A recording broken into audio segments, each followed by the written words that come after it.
Did you know that the Matrix is actually all about realizing you're trans? Over 500,000 people just signed a petition to ban this influencer from TikTok. Her behavior toward children and adults has become so concerning that she is now allegedly under criminal investigation, facing up to 5 years in prison. Today, we're diving into the downfall of Lilly Tino. We'll see how his content spiraled from a discussion on trans rights to harassing service workers and filming in women's bathrooms without consent, exposing the bad choices and the shocking legal consequences that could land them in prison. When a personal struggle shared online for support crosses the line into public exploitation for views, what responsibility does the audience have? Is there a point where the pursuit of online fame corrupts a creator's moral compass? Comment down below. If this video gives you a reason to live, please make sure to leave a like and subscribe. It really helps out the channel. Also, if you leave a funny comment, I will feature you in my next video and will also enter you in a giveaway for a chance to win my personal custom cut foreskin.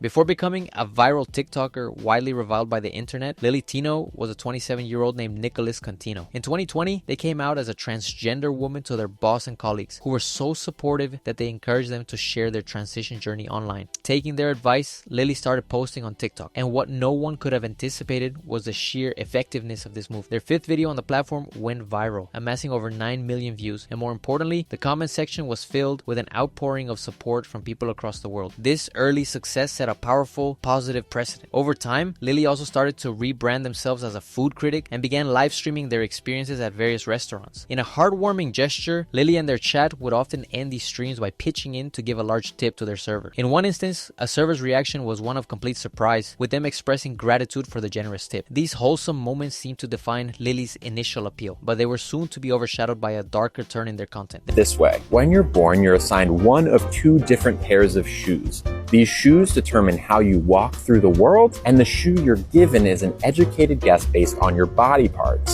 So you can imagine that it's really important that these shoes fit. And for many people, they fit perfectly fine, and that's great. But for some people, the shoes they were given don't fit, and every step they take is painful. People who need to The early days of Lilly Tino's channel were a masterclass in building a positive and supportive online community, a rare thing to find. The content was authentic and the audience engagement was organic and genuine. This foundation of goodwill would make their later actions all the more shocking and disappointing to those who had followed their journey from the beginning. They had a massive opportunity to use their platform for good, to be a positive role model for others going through a similar transition, but that path was ultimately abandoned for the lure of outrage and notoriety. A wholesome start can be a stark contrast to a chaotic end. One of Lilly Tino's wholesome live streams at a cheesecake factory would, in a dramatic twist, become the starting point of their downfall. During the stream, a woman at an adjacent table began a confrontation with Lilly, openly declaring herself a TERF, trans exclusionary radical feminist, stating that she knew she was one. True to her label, the woman was actively looking for a confrontation. Lilly posted a video of this encounter on their TikTok, and it quickly became their most popular video, generating even more support with comments praising their composure. However, as the video gained traction, observant viewers began to notice some strange details, such as abrupt cuts that could have hidden Lilly's own provocative responses, and many began to accuse the entire incident of being staged. While these accusations largely faded, they successfully sowed the seeds of doubt in their audience. This newfound skepticism created an opening for people to question Lilly's seemingly pure on-camera personality, especially as their content began to make a subtle but noticeable shift. Following the success of the TERF video, Lilly's content moved away from wholesome food reviews and into a new, more confrontational genre, misgendering videos. They would now post incidents where restaurant staff accidentally misgendered them, leading to Lilly getting visibly upset and often confronting the manager. These videos, which often showed Lilly complaining about being called sir, began to generate significant pushback from the audience, who accused them of being too sensitive and making minimum wage workers feel guilty. The tone of these videos shifted from being educational to being exploitative, as Lilly seemed to be actively seeking out these confrontations for content. When an opportunity for sympathy is discovered, it can be exploited. Lilly Tino's Ragebait content grew increasingly blatant. Last night, I was at Benihana with my girlfriend, and the server said, "What about you, sir? What would you like to eat?" My girlfriend, God bless her heart, steps in, says, "Actually,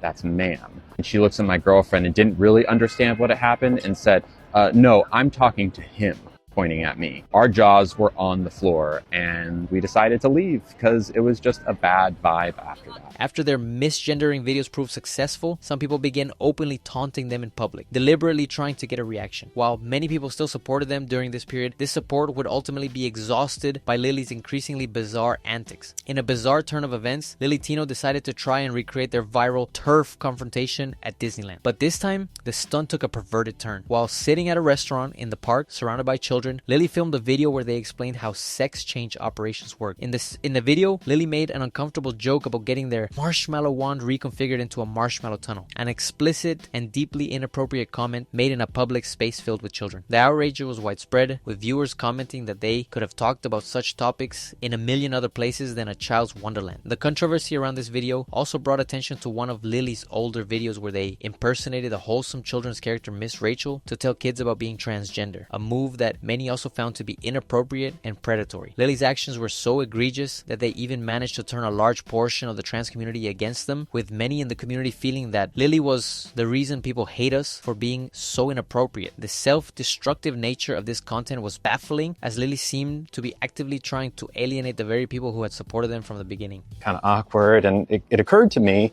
that when the parent, who I don't know, leaves the stall, exits their stall, and sees me, a trans person, and their little 3-year-old daughter, that they might make an assumption based on untrue things that they've heard.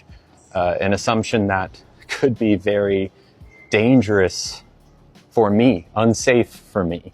It was a complete betrayal of the trust they had built, all for the sake of a few more views. You know, I've heard of people having a chip on their shoulder, but Lily Tino seems to have a whole corn dog. The pursuit of views when unchecked can lead to a complete loss of decorum. Lily Tino's career reached its definitive end with a single, highly problematic stunt. On June 2nd, 2025, they uploaded a TikTok titled Bathroom Tea, which was a slideshow of selfies taken in various Disneyland bathrooms. The alleged purpose of these images was to rank each bathroom in terms of safety for transgenders.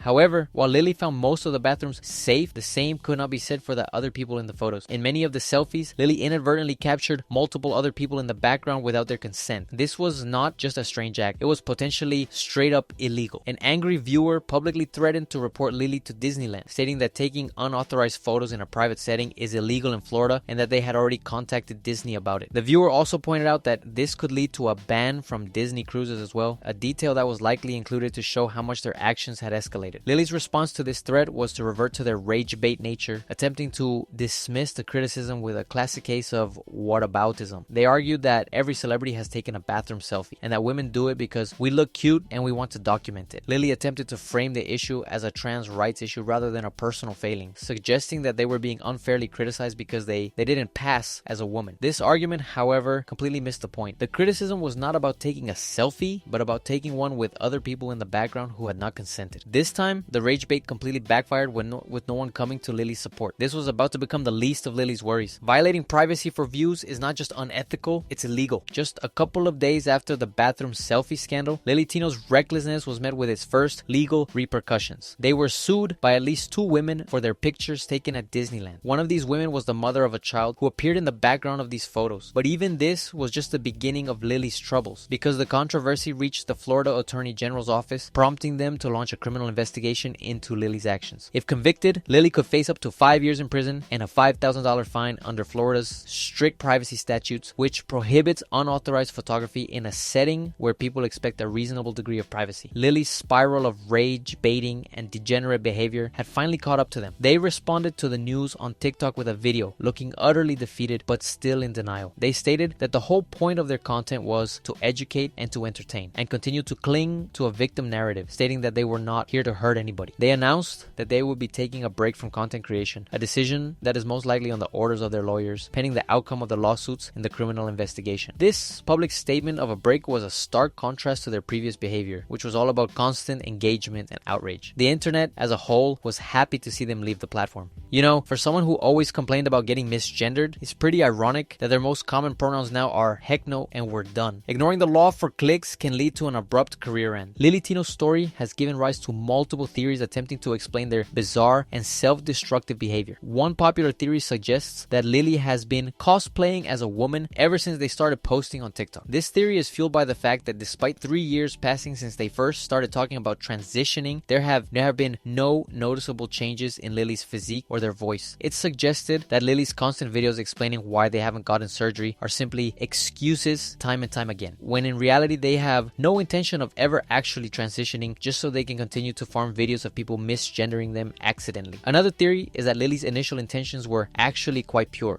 but as they started gaining fame online, they became addicted to attention, leading them to create Ragebait videos that grew more and more intense. This theory suggests that Lily's downhill spiral started with the Cheesecake Factory turf video, progressed to all their misgendering TikToks, and culminated in their antics at Disneyland. You know, for someone who always complained about getting misgendered, it's pretty ironic that their most common pronouns now are heck no and we're done.